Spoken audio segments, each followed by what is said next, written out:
In the ancient lands of Israel, a shadow fell. The Philistines, a powerful and ruthless people, held dominion, and the Israelites cried out from under the weight of their oppression. In this time of desperation, a glimmer of hope was kindled in the small town of Zorah. To a humble, childless couple, Manoah and his wife, a divine messenger appeared, bathed in a heavenly light. The angel of the Lord brought an astonishing promise. They would bear a son. This son, he declared, would be a Nazirite, consecrated to God from birth. He was destined to begin the deliverance of Israel from the hand of the Philistines. His hair, a symbol of his vow, was never to be cut, for in it would lie the secret of his divine strength. As promised, the child was born and they named him Samson.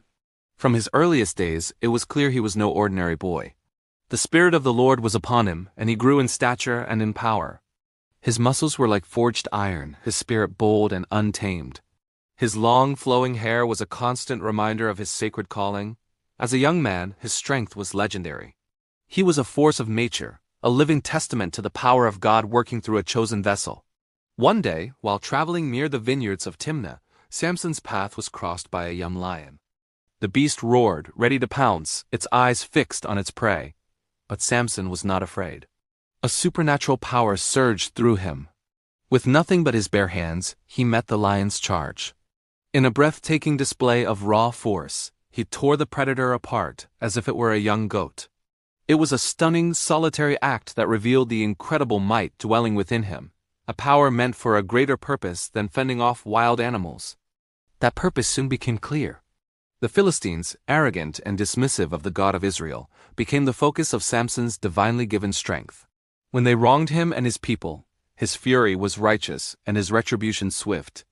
At Lehi, cornered and bound by his own countrymen who feared Philistine reprisal, Samson broke his ropes like burnt thread. Finding the fresh jawbone of a donkey, he wielded it as a weapon. In an epic whirlwind of battle, he struck down 1,000 Philistine soldiers. The field was a chaos of dust and steel, but Samson stood as a one-man army, a symbol of defiance against an empire. The Philistines learned to fear his name, for wherever he went, their plans were shattered and their warriors were humbled. His feats became the stuff of legend. One night, in the enemy city of Gaza, the Philistines plotted to ambush him at dawn. They sealed the city gates, believing him trapped. But Samson's strength knew no earthly bounds. Rising at midnight, he walked to the city gates, and instead of breaking them open, he did the unthinkable.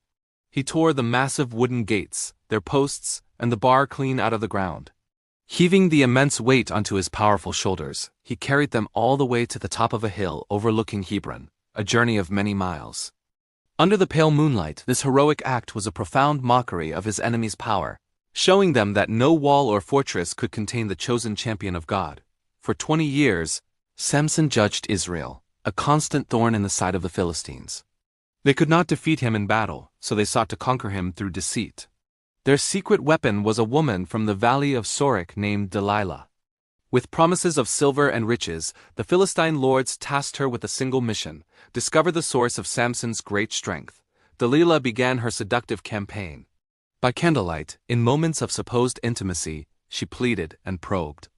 "Tell me," she would whisper, "the secret of your great strength." 3 times, Samson deceived her, offering false explanations that led to the Philistines' repeated humiliation.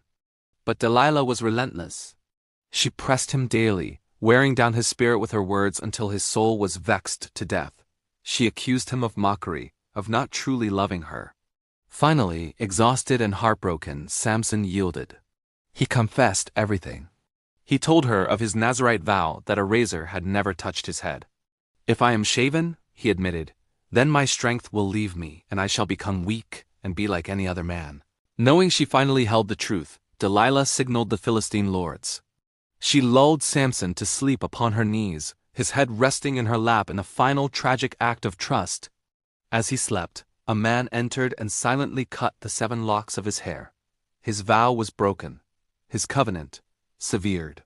When Delilah cried out, "The Philistines are upon you, Samson," he awoke, thinking he could escape as before. But this time was different. He tried to flex his muscles, to call upon the power that had never failed him. But there was nothing. The Bible tells us, he did not know that the Lord had departed from him. The Philistines seized him. His strength gone, he was just a man, In their cruelty, they gouged out his eyes, robbing him of both sight and dignity. Blinded and broken, they brought him down to Gaza, the very city whose gates he had once carried away in triumph.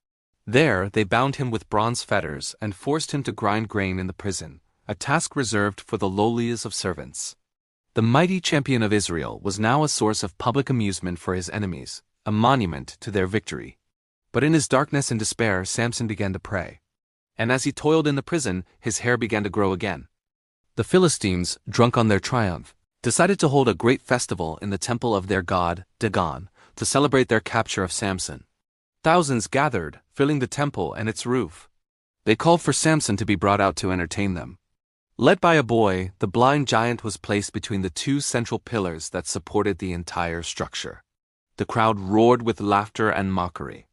In that moment of ultimate humiliation, Samson prayed his final prayer. He cried out to the Lord, "O Lord God, remember me, I pray. Strengthen me, I pray, just this one time, O God, that I may with one blow take vengeance on the Philistines for my 2 eyes." He placed his hands on the 2 massive pillars, his right hand on one and his left on the other. He said, "Let me die with the Philistines." Then he pushed with all his might. A final surge of divine strength, greater than any he had ever known, coursed through his body.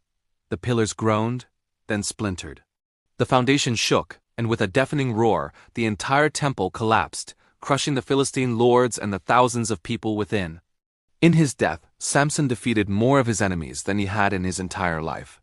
His sacrifice was a final epic act of redemption, a testament that even in human failure, God's ultimate power and purpose will be fulfilled.